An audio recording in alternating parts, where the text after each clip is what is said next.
June 4, 1942. Midway Atoll. The Pacific air is heavy with oil and salt, the sky a boiling mass of smoke trails and falling planes. Below, the USS Yorktown CV-5 cuts through the water like a wounded beast. Her decks are torn open from Japanese dive bomber hits. Her once proud flight deck now a mangled landscape of twisted metal and fire. Aboard the bridge, Captain Elliot Buckmaster grips the railing as another explosion rocks the ship. The carrier lists dangerously to port, 5 degrees, then 7. "Get the fire parties below," he shouts. "We're not losing her here." The crew, exhausted and sweat-soaked, race across decks slick with oil and seawater. They're fighting not just the enemy above, but the ship itself, her bulkheads groaning.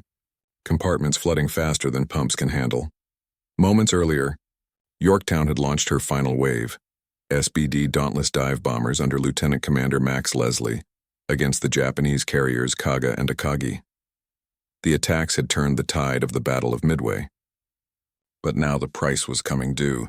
A well-placed bomb from a Japanese D-3A Val dive bomber had smashed through her flight deck near the island superstructure, exploding deep within the ship. The fires had been contained. The ship still had power. For a moment it seemed she might survive. But then came the torpedoes. From the northeast, Japanese submarine I-168 slipped past the destroyer screen, unseen beneath the waves. At 1:35 p.m. a periscope flash. Then 4 torpedoes streaked through the blue. 2 slammed into Yorktown's portside. The carrier lurched violently. Below decks, sailors were thrown against bulkheads, water rushing through ruptured seams. Buckmaster could feel it through the soles of his boots, the ship's life bleeding out. "Abandon ship," he ordered at last, his voice low. "We've done all we can." One by one, the men of Yorktown climbed down ropes and nets into the oily sea, clutching at floating debris, lifeboats, or each other. They looked back at their ship, still upright, still afloat, her proud island structure rising defiantly against the afternoon sky. She seemed alive, even as she sank by the bow. Destroyers Hughes and Morris plucked survivors from the water. The crew watched as Yorktown drifted, wounded but unbroken. Admiral Frank Jack Fletcher aboard the cruiser Astoria stared through binoculars. "She's not done yet," he muttered. "We'll bring her home." But the Pacific doesn't easily return what it takes. For 2 days, Yorktown remained afloat, her hull stubbornly refusing to yield. Tugs and salvage ships were summoned from Pearl Harbor. If they could stabilize her, patch the holes, and pump out the flooded compartments, there was a chance, just a chance, of towing her back to port. The task would fall to the men of the fleet tug USS Vireo and the repair ship USS Hammond. Together they would attempt the impossible, to raise a sunken aircraft carrier in the middle of a war zone, surrounded by sharks, oil slicks, and the constant threat of another Japanese attack. The sea around Midway was littered with debris, charred life rafts, wreckage of aircraft, the floating remains of the dead. Yet amid it all, the Yorktown still floated, her bow low, her colors still flying.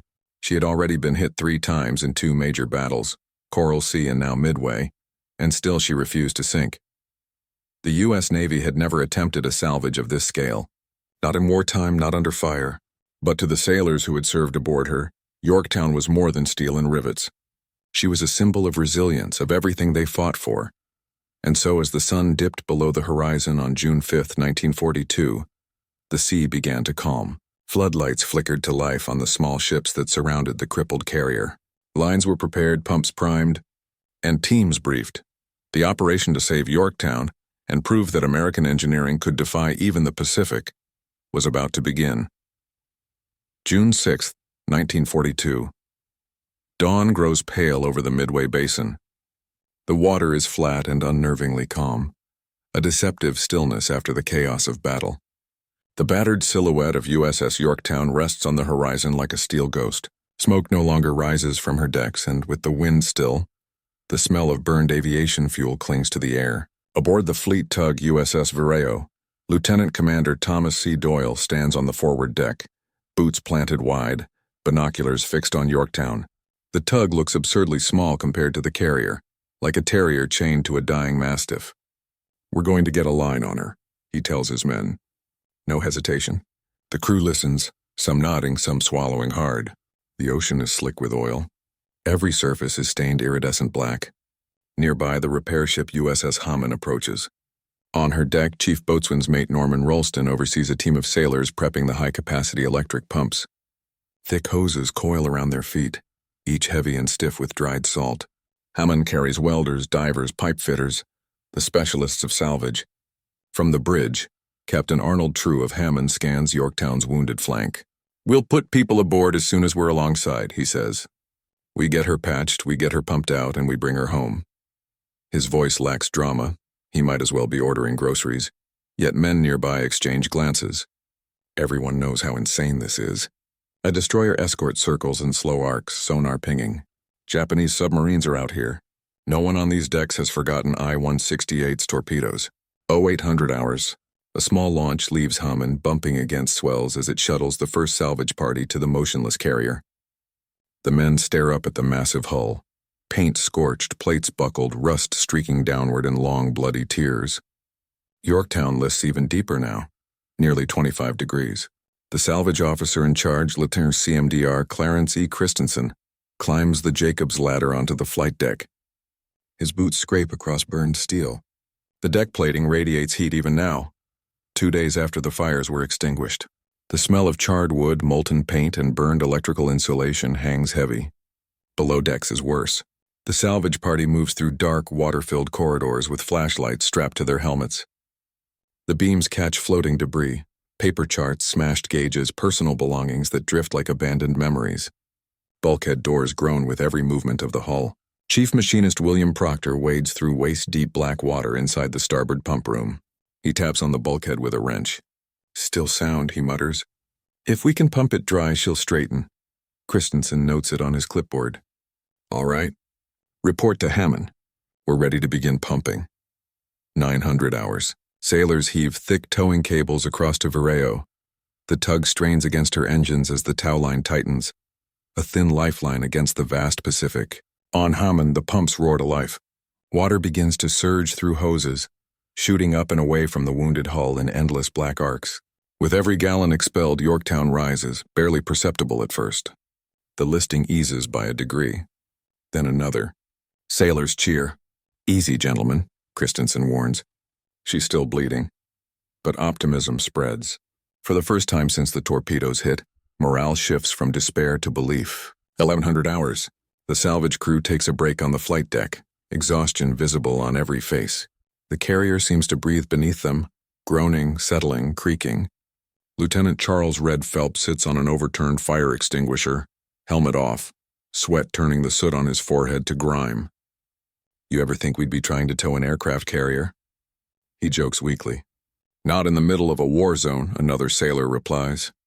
A few feet away, Boatswain Rolston stands at the rails, eyes fixed on Hammond. She sits impossibly close, only a few yards of black water separating the two ships. The two crews can call to each other without shouting. Rolston doesn't know it yet, but that gap will soon become a death trap. 1400 hours. A sonar ping echoes across the water, sharp, hollow, unmistakable. The destroyer escort reacts immediately, engines roaring as she changes course. Men on deck shout warnings. Christensen freezes mid-step. "Submarine," someone confirms. I-168 has returned. The salvage ships are vulnerable, stationary, connected by hoses, men aboard a carrier with no power and no weapons. No one can maneuver. No one can break away. On the bridge of Hammond, Captain True issues a rapid command. "Keep pumping. Do not disconnect." We finish the job. He knows the risk. He also knows Yorktown is rising. Christensen radios up from deep in the hull. Flooding slowed. She's responding. We can save her.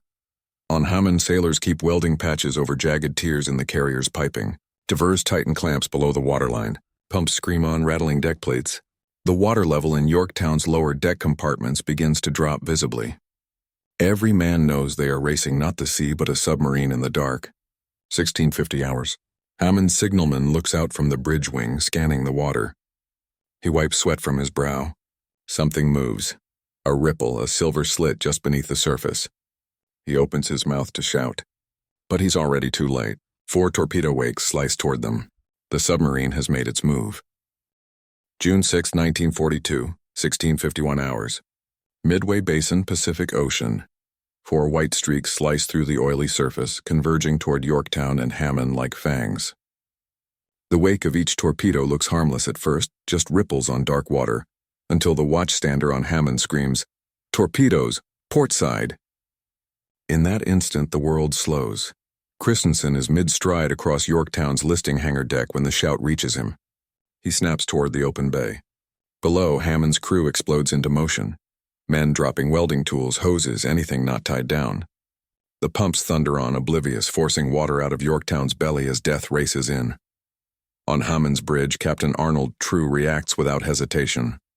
"Full astern! Break the hoses!" Hammond's engines roar, churning black water into froth.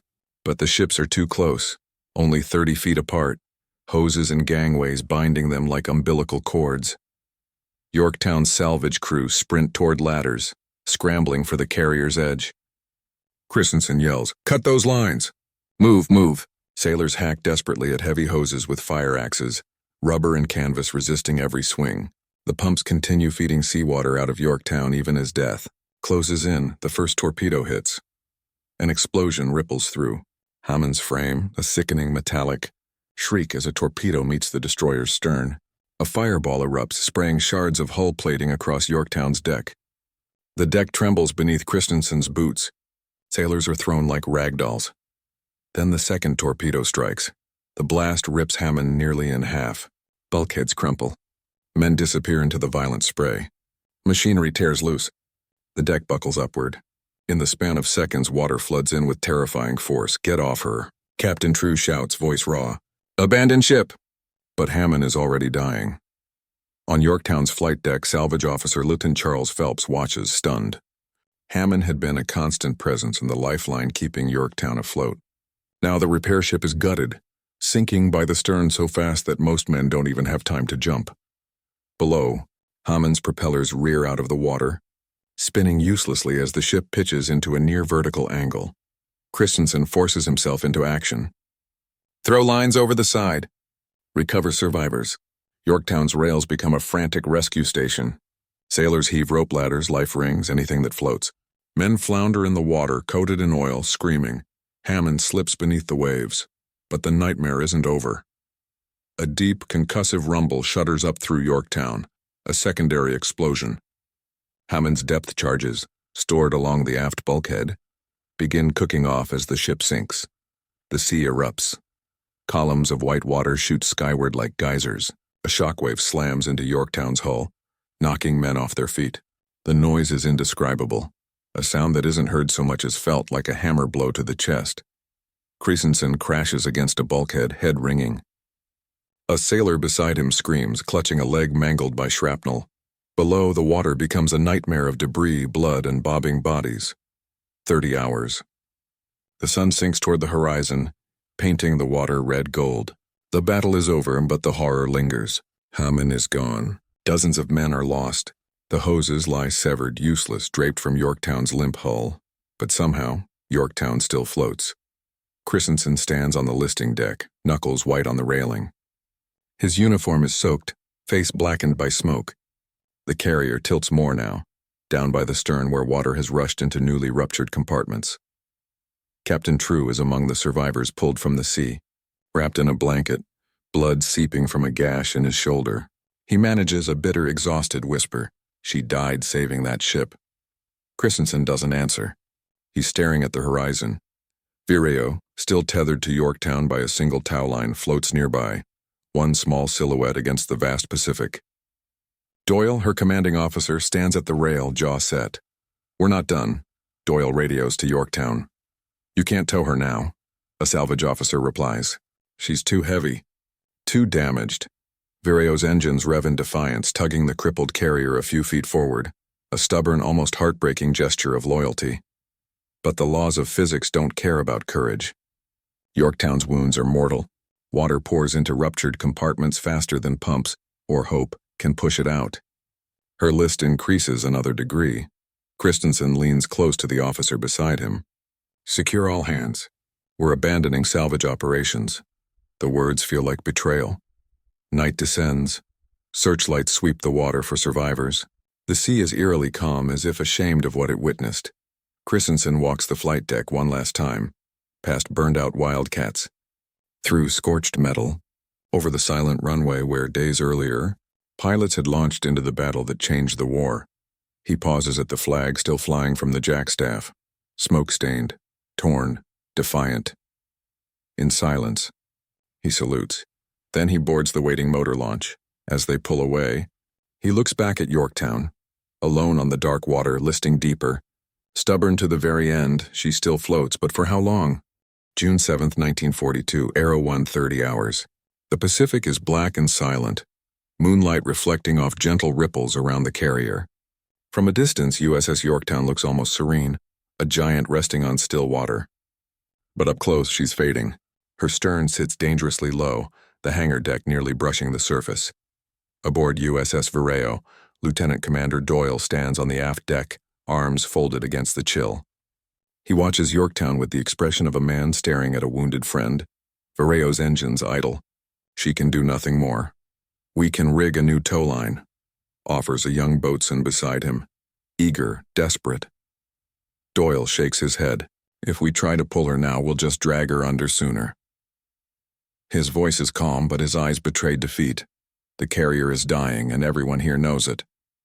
20 hours. From the starboard rail of the destroyer USS Bulk, sailors watch Yorktown through binoculars.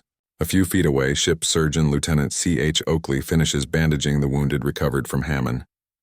Oil still coats some of them, sticky black reminders of an hour when the sea itself seemed to burst into flame. "Will she make it until morning?" A sailor asks quietly. Oakley doesn't answer. He looks out at Yorktown, her quarterdeck now swallowed by the sea, and carefully removes his cap. First light creeps over the Pacific. Yorktown's flight deck sits only a few feet above the waterline now. The scorched, twisted metal of the forward deck gleams dull orange in the sunrise. Christensen returns aboard briefly in a small boat to retrieve classified materials. He walks the flight deck with deliberate steps, boots splashing in the thin layer of seawater that now washes across it. In the ready room, once alive with the chatter of pilots prepping for launches, he collects navigation logs, radio codes, and the captain's sealed orders. The room smells of burned insulation and salt water. Paper charts cling to the walls, edges curled and wet. He pauses at a table where coffee mugs still sit, half full, untouched since the dive bombers struck. One mug bears a hand-painted name, J. Thatcher. He didn't come back from Midway. Christensen gently sets the mug upright, though there's no practical reason to do so. Then he heads for the ladder. He does not look back again. 8:30 hours. The final boat departs. Yorktown is alone. The sea is oddly calm, the kind of stillness sailors distrust. Sloops and destroyers form a distant ring, keeping watch as if standing silent vigil over a funeral. The carrier settles another foot. Her stern sinks, bow rising, the deck slanting like an enormous ramp.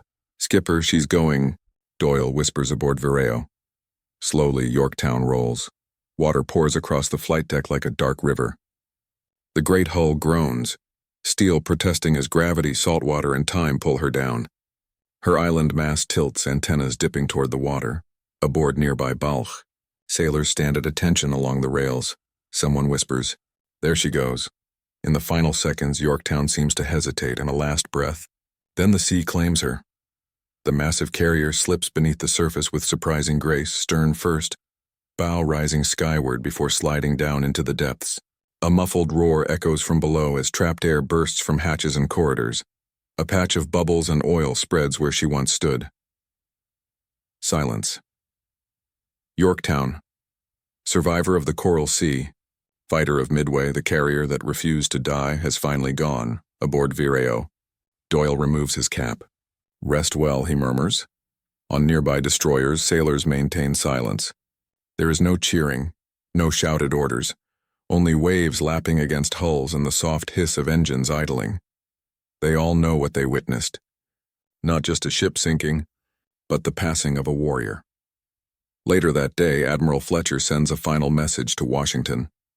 Yorktown has been lost. Her crew are safe. She died a gallant death. The official reports will show that she sank at 07:01 hours on June 7, 1942. But the men who were there will always remember something different. Not how she died, but how she refused. Far below the surface, the Pacific grows silent again.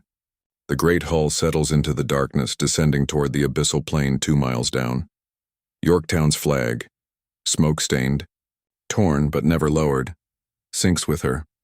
She was the first U.S. carrier, lost in the Pacific War that fought to the very end, and she gave Midway the time the U.S. needed to. May 27, 1942. Pearl Harbor Naval Shipyard before Midway. Before the torpedoes, before the sea swallowed her whole, USS Yorktown had already done the impossible once. The smell of burned paint and scorched aviation fuel hangs thick in the air as the carrier limps into Pearl Harbor.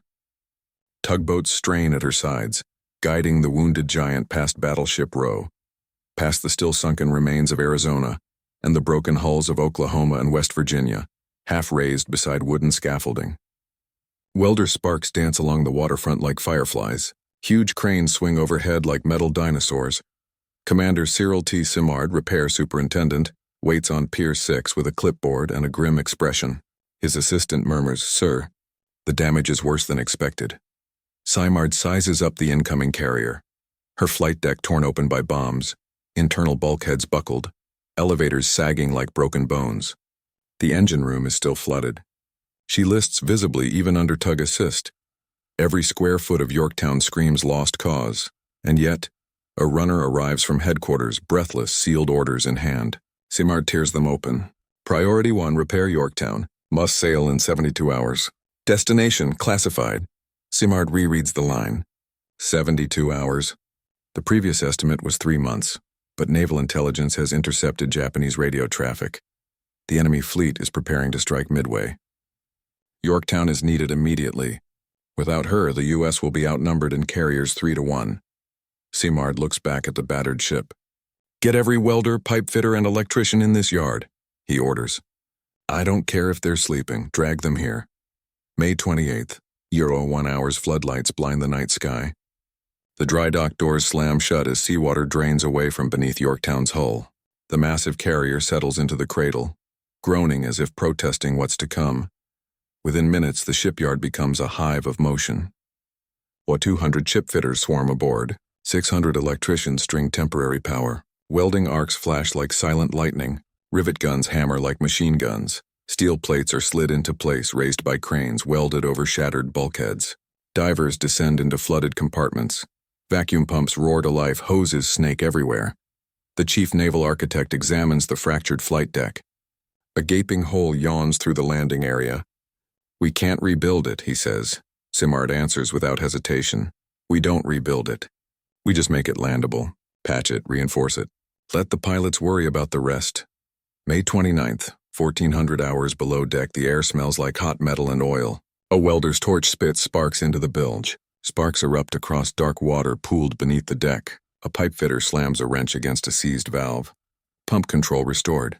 Someone shouts. One flooded compartment slowly drains. Then another. Up above, the starboard elevator, twisted like a crushed jawbone, finally moves on its tracks. Men cheer. The vibration shakes loose dust and paint flakes. Simard checks his watch. 39 hours remain, May 30th. 03:10 hours, Simard leans over the railing, exhausted, watching sparks fall off the carrier's side like molten rain. A young technician approaches, voice shaking. "Sir, you need sleep." Simard ignores him. If this ship doesn't sail, Midway falls. And if Midway falls, the Pacific falls. He turns back toward the inferno of welding torches. We finish. May 30th, 1500 hours, Admiral Chester W. Nimitz arrives, accompanied by senior staff. Sailors line the pier to attention. Nimitz walks the flight deck with long, deliberate steps, hands behind his back. He stops near the patched flight deck, running his fingers over fresh steel. "Will she sail?" he asks. Simard, covered in grease, gives a tired grin. "She doesn't have to be pretty, Admiral. She just has to fight." May 30th, 1900 hours. With the shipyard still working, Yorktown begins taking on aviation fuel and ammunition. Crews push crates of .50 caliber belts up the gangway, gasping under the weight. Pilots of VF-3, led by Lieutenant Commander John S. Jimmy Thatch, arrive carrying flight gear. Thatch stops short, staring at the patched deck. "You sure this'll hold?" A pipe fitter nearby wipes sweat from his brow and grins. Only one way to find out. May 30th, 2200 hours, the dry dock gates swing open. Yorktown floats again. A tired welder drops to the deck, staring up at the rising flood level. She's floating, he whispers. She's actually floating. Across the yard, a siren wails 3 short blasts. Yorktown is seaworthy. May 31st, 0900 hours. The carrier slips out of Pearl Harbor, escorted by destroyers. Her patched hull still smokes from welding burns. Crewmen line the rails, waving to the yard workers who saved her. Simard watches from the pier. Boots soaked, eyes burning with fumes and exhaustion. From the flight deck, someone shouts, "We'll bring her back." Yorktown turns toward open ocean. 72 hours after arrival, she is at war again. Had the Navy not raised her from the brink before Midway, there would have been no victory, no turning point. But fate wasn't done with her yet. The Pacific would take her back, and decades later, give her up. May 19th, 1998, 16,650 feet beneath the surface of the Pacific.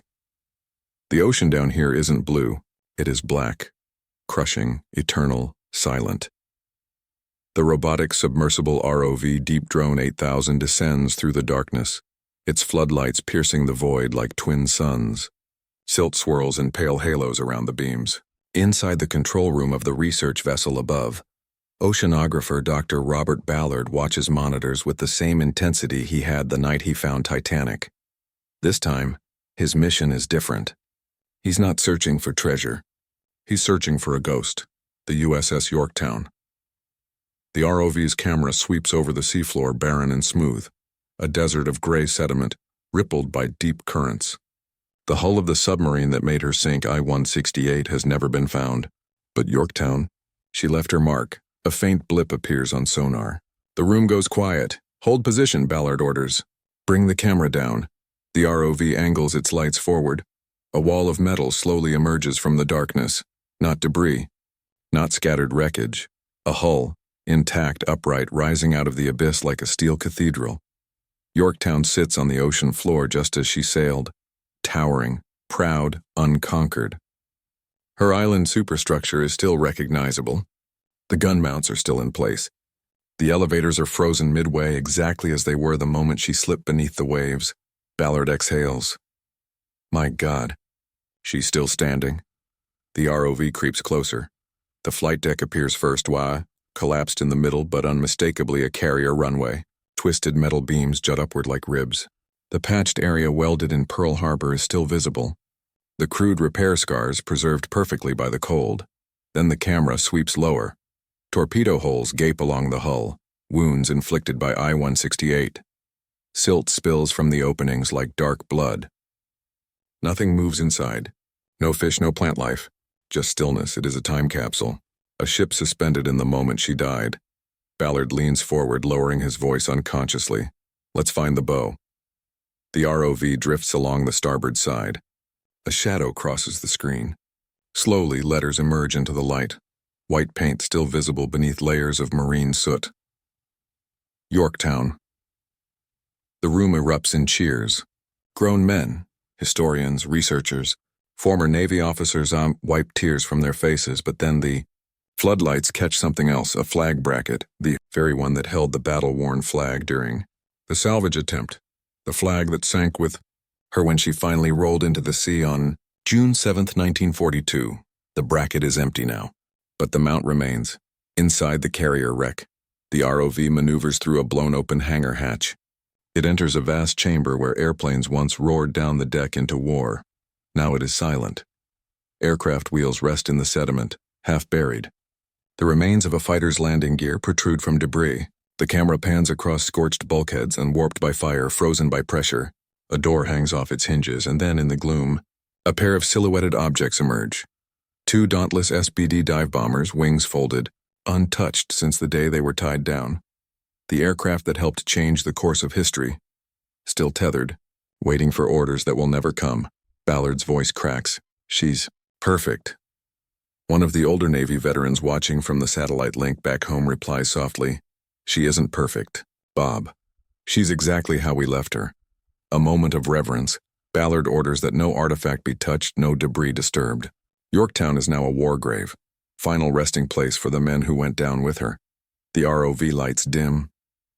The ship fades back into shadow. Cut to Washington, D.C., present day. Inside the National WWII Museum, a weathered section of Yorktown's patched flight deck is preserved behind glass. Beside it, a small placard.